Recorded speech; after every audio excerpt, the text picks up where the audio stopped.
Bonsoir à toutes et tous. Effectivement, je vais vous présenter les principaux enseignements de cette enquête exclusive de l'IFOP pour la Tribune et Europe 1, menée pour un anniversaire, celui des 35 ans de la Tribune, s'agissant du regard des jeunes à l'heure du coronavirus. C'était immodestement l'idée d'avoir une radioscopie de la jeunesse française dans ce moment si particulier, dans cette crise hors norme, dans cette crise inouïe que le pays connaît avec le Covid. Quels impacts sur leur état d'esprit, sur l'optimisme des jeunes à l'égard de l'avenir, sur leur place dans la société, et puis quels impacts très matériels sur les deux dimensions de cette crise, à savoir l'économie et la dimension sanitaire. Alors Philippe m'a dit que j'avais que 10 minutes, donc je vais essayer de faire vite. Et d'abord, un point de méthodologie.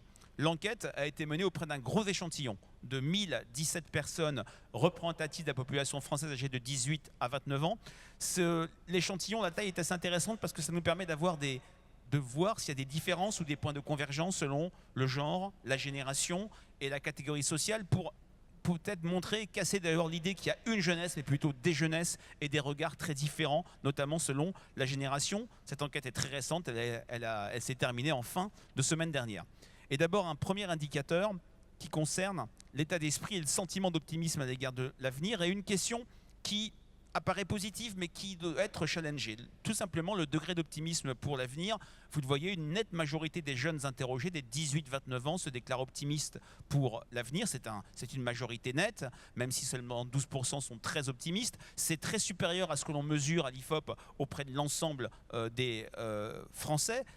C'est même supérieur à ce qu'on mesurait il y a un an dans une enquête IFOP analogue. Mais voilà, j'ai envie de nuancer ce chiffre. D'une part, 38% de jeunes pessimistes, c'est minoritaire, mais ça fait beaucoup de monde dans une logique d'extrapolation. D'autre part, il y a des catégories plus pessimistes que la moyenne, notamment les femmes. Les jeunes filles sont beaucoup moins optimistes, 11 points d'écart entre les femmes et les hommes, et également les pessimistes sont presque majoritaires chez les 25-29 ans. 25-29 ans chez les jeunes, ce n'est pas anodin, c'est la génération de l'insertion qui peine à s'insérer et qui va sans doute être confrontée de plein fouet à la crise que connaît le pays. Alors pour autant, l'optimisme est majoritaire, je le disais. L'optimisme de projection sur son niveau de vie dans 10 ans est également plutôt appréciable, hein. Presque 6 jeunes sur 10 considèrent que dans 10 ans, ils vivront mieux qu'aujourd'hui. Quand on compare ce chiffre à l'ensemble des Français, les Français ne sont qu'un tiers, hein. On sait très bien que les Français ne sont pas plus pessimistes que la moyenne, mais il y a un pessimisme de projection. On a systématiquement, ça fait depuis 20 ans qu'on mesure cet indicateur, où il y a très peu de Français, un petit tiers, qui se déclarent, qui considèrent que dans 10 ans, ils vivront mieux qu'aujourd'hui. Quand même, un jeune sur 5, et ce sont ces jeunes qui sont plutôt précarisés, en CDD, en intérim, en recherche d'emploi, qui considèrent que dans 10 ans, ils vivront moins bien qu'aujourd'hui. Toutefois, et l'enquête fait des va-et-vient entre la situation personnelle et une projection collective, on a un décalage entre cette projection plutôt optimiste et les regards sur la société actuelle. Puisque quand on interroge les Français, les jeunes Français, sur leur état d'esprit, vous le voyez, seuls 22% se disent confiants ou enthousiastes, et la majorité, on a additionné ces deux chiffres, qui sont peut-être pas, c'est peut-être pas pertinent, se déclarent résignés ou révoltés. C'est à 2 points près ce que l'on mesure auprès de l'ensemble des Français. Il y a un mouvement d'homogénéisation entre les jeunes et l'ensemble des Français, une perte de singularité des jeunes sur ce regard à l'égard de la société, et le sentiment d'être révolté est plus fort chez les sympathisants du Rassemblement national, chez ceux de la France insoumise et chez les demandeurs d'emploi. Alors, autre élément qui montre une sorte d'homogénéisation et cette perte de singularité jeune, qu'est-ce qui est le plus important pour avoir une vie réussie pour un jeune aujourd'hui? Et très clairement, la sphère personnelle est largement mise en exergue. On va d'abord citer avoir une famille heureuse, avoir des vrais amis, plus que être amoureux, plus que s'inscrire dans une logique d'engagement, hein, vivre en conformité avec ses convictions ou sa foi. Donc on a à peu près la même hiérarchie que l'on observe auprès de l'ensemble des Français. Il y a une tendance qui est confirmée dans cette question que l'on pose depuis quelques années, la question du temps.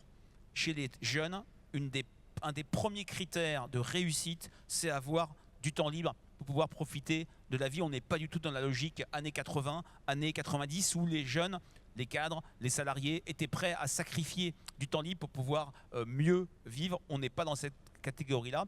Alors, faire une belle carrière professionnelle arrive en bas de tableau, et ce qui est préoccupant, et l'impact Covid est déjà là, c'est qu'il y a un clivage générationnel inversé. L'envie de faire une belle carrière concerne les plus jeunes, les 18-20 ans, et concerne de moins en moins les 25-29 ans qui sont peut-être déjà en situation professionnelle et qui sont à l'heure des illusions perdues, voire des désillusions. Pour finir cette partie, un chiffre qui m'a particulièrement frappé, qui n'est pas une surprise, mais là je pense que l'impact Covid, l'impact faillite entre guillemets de l'État pendant la période du confinement joue beaucoup. On a proposé toute une série de mots et on devait les connoter positivement ou négativement. En positif, il y a la liberté, la solidarité, le mérite. Qu'est-ce qui est le plus rejeté chez les moins de 30 ans? L'État. L'État, et c'est même 7 points de plus que ce que l'on mesurait en termes de charges négatives par rapport à l'année dernière. Bien sûr, je parlais de l'effet Covid, il y a également, mais l'État est considéré comme quelque chose de plus négatif chez les jeunes par rapport à la mondialisation, qui est quand même rejetée, vilipendée auprès de l'ensemble des Français, ou de l'ubérisation. Dernier point, les thèmes prioritaires en termes d'action publique, c'est une question qu'on a posée également auprès de l'ensemble des Français très récemment et auprès des jeunes l'année dernière. Et là, il y a des convergences, des points de vue homogènes entre les jeunes et le grand public pour placer la santé en tête des préoccupations. Ce qui est intéressant, c'est qu'on avait cette même hiérarchie il y a un an. Avant la crise de la Covid, il y a un an, il y avait déjà la question de l'accès aux soins, il y avait déjà la renonciation à être soigné, il y avait la grève et la mobilisation dans les services d'urgence, l'inquiétude pour l'hôpital, et la Covid n'a rien inventé, elle n'a fait qu'amplifier une tendance déjà à l'œuvre. Les jeunes citent également l'éducation comme deuxième enjeu. En revanche, il y a deux vrais décalages, et ça intéressera Yannick Jadot, entre les jeunes de moins de 30 ans et l'ensemble des Français. D'abord, la question de la délinquance, les questions sociétales apparaissent nettement moins prioritaires chez les jeunes, et surtout l'environnement. La protection de l'environnement est un enjeu central chez les jeunes. 6 points de plus par rapport au grand public, et bien sûr un petit recul par rapport à 2019, mais on n'est pas du tout dans le contexte des crises précédentes où systématiquement il y avait une sorte de logique qui était crise économique, le chômage augmente, donc on va reléguer l'environnement derrière ces questions sociales et économiques. La phrase de Nicolas Sarkozy dont tout le monde se souvient en 2011, je crois, au salon de l'agriculture, l'environnement, ça commence à bien faire. Les jeunes ne sont pas du tout là-dessus, et même l'ensemble des Français. Alors, deuxième partie de cette enquête, la place des jeunes dans la société. Là, pareil, on peut voir le verre à moitié vide ou à moitié plein. 2 tiers de satisfaits, c'est très net, c'est très majoritaire, mais 1 tiers qui se déclare insatisfait. Et une fois de plus, on retrouve des catégories particulièrement fragilisées, notamment plus les femmes que les hommes, ces fameux 25-29 ans qui peinent à s'insérer et qui vont être confrontés à la crise du Covid, et les demandeurs d'emploi. Et au cœur de cette insatisfaction, on trouve le sentiment que la place accordée par la société française aux jeunes n'est pas satisfaisante à une nette majorité. C'est un chiffre qui n'a jamais été aussi haut depuis que l'IFOP pose cette question. Alors pour finir... Je peux me permettre de te demander oui, un tout petit peu accélérer. Je te fais confiance, pourtant j'ai l'impression que je parle vite, mais je vais accélérer encore. Non, mais peut-être de raccourcir ou d'aller à l'essentiel. Bien sûr, je vais aller à l'essentiel sur la dernière partie. C'est peut-être la question centrale. Toute une série d'affirmations sur l'impact de la crise sur les jeunes, et clairement, on a peut-être sous-estimé l'impact majeur de la Covid sur la psychologie des jeunes qui se vivent comme une génération sacrifiée, et des impacts protéiformes liés à cette crise. D'abord économique, 87% des jeunes ont le sentiment que ce sont les jeunes générations qui vont payer pendant des décennies la dette contractée, le quoi qu'il en coûte, et retrouve de ce point de vue-là une limite. En termes de sociabilité, 3 quarts des jeunes ont le sentiment qu'avec cette crise, c'est difficile pour eux d'avoir une vie sociale. Et clairement, on pose la question directement, c'est un effet sondage, on peut critiquer la question, mais 2 tiers d'entre eux considèrent se vivre comme une génération stigmatisée, injustement accusée d'être responsable de la reprise de l'épidémie. Pour finir, deux diapositives. D'abord, l'inquiétude sous les risques liés au coronavirus. Et là, les jeunes se distinguent complètement de l'ensemble des Français. Les Français mettent d'abord le risque sanitaire au cœur de leurs inquiétudes. Ce n'est pas le cas ici, vous le voyez. Quasiment autant de jeunes citent le risque sanitaire que le risque économique, 40 contre 35. Et puis, plus que la moyenne, les jeunes citent les risques pour les libertés. Dernier point, une jeunesse très partagée sur 2 dimensions.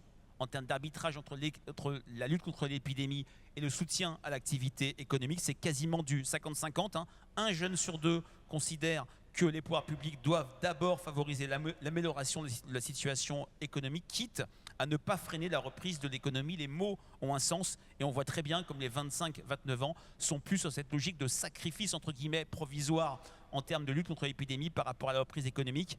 Et autre alternative où clairement les jeunes sont partagés, ça fera le lien avec le débat suivant avec Yannick Jadot. On voit très bien, bien sûr, l'écologie reste un enjeu central pour les jeunes, un enjeu de distinction, un levier très fort du vote en faveur d'Europe Écologie Les Verts. Pour autant, dans un contexte de crise économique, un jeune sur deux, une courte majorité, considère qu'aujourd'hui, il faut favoriser la reprise économique, quitte à différer la transition écologique. Bien sûr, les choses ne se posent pas comme ça, mais clairement, on voit très bien que sur cette question, la crise du Covid, comme sur beaucoup d'autres aspects, fait fortement bouger les choses. Je vous remercie.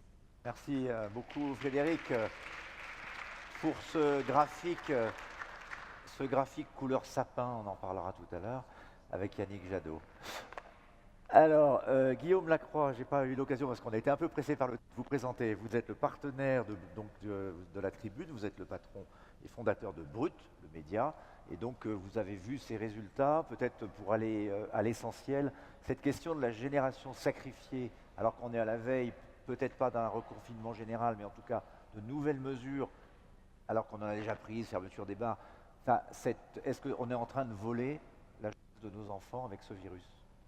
Je ne sais pas si on est en train de la voler, et j'aime pas m'exprimer. Ils ont ce sentiment.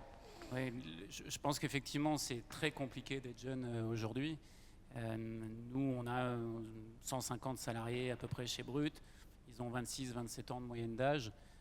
Ils n'ont pas très bien vécu le confinement et toute cette période. En plus, ça vient nier tout ce que c'est que d'être jeune dans ses aspirations. Ce qui me frappe dans le sondage, c'est que, alors un sondage, ça demande à quelqu'un de se prononcer d'un côté ou de l'autre, mais ce qu'on voit nous dans ce qu'on appelle la Smart Social Data et les 10 millions de personnes qui consomment Brut chaque jour en France, c'est que en fait, plus on va chez les plus jeunes, plus il y a presque un cadre moral de l'exercice de la liberté. Et ce cadre moral, il est assez bien décrit. Quand je dis cadre moral, c'est qu'il n'est même pas politique. Et il traverse tout. C'est la responsabilité du pouvoir. Donc à ce titre que l'État soit aussi mal vu, entre guillemets, par la jeunesse, c'est pas très étonnant, surtout pour des générations qui pensent que leurs parents ont fait n'importe quoi avec la planète ou la société et qui ont enfin, par exemple, Brut. Encore une fois, moi, je peux parler que du point de vue du média, parce que je ne m'exprime pas pour les jeunes. Ce qu'on voit, nous, c'est que tout ce qui est tourné vers la solution, et donc je ne vais pas attendre, je vais le faire, ça marche. Le fait qu'ils veulent du temps libre, être heureux, c'est avoir une famille, des amis, etc., c'est aussi que la crise, elle est en train de restreindre le scope de vie et qu'on se sent, autant il y a eu, je pense, une énorme impact sur ces générations-là qui ont été le voyage low cost, parce que c'est des générations, enfin les jeunes générations adorent voyager et ont beaucoup voyagé. Là, ils sont privés de voyage et sont en train de se resserrer dans une cellule familiale, amicale, avec ce qu'on entend souvent, c'est des solutions locales pour des problèmes globaux. Je trouve que le sondage traverse tout ça. Le set de valeurs, il est clair, il est vrai pour les Français comme pour les Européens, comme à peu près toute la jeunesse du monde.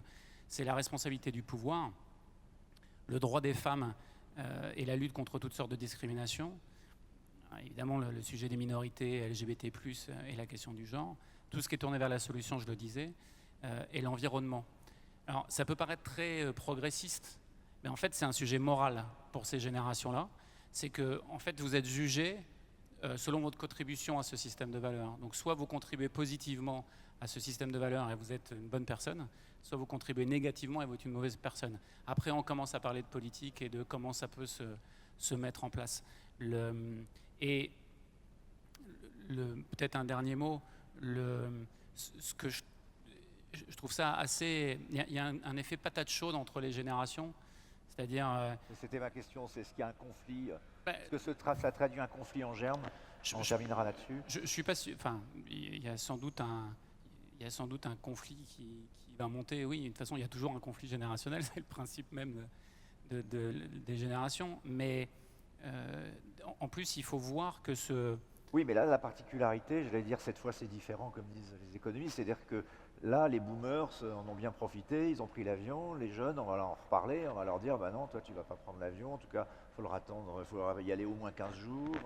Oui, mais Le jeu de contraintes qu'on propose aux générations futures, on ne se l'est pas appliqué à nous-mêmes. Et d'ailleurs, on n'est même pas prêts, nous, les parents, à se l'appliquer à nous-mêmes. oui, mais Nous, on n'a pas changé.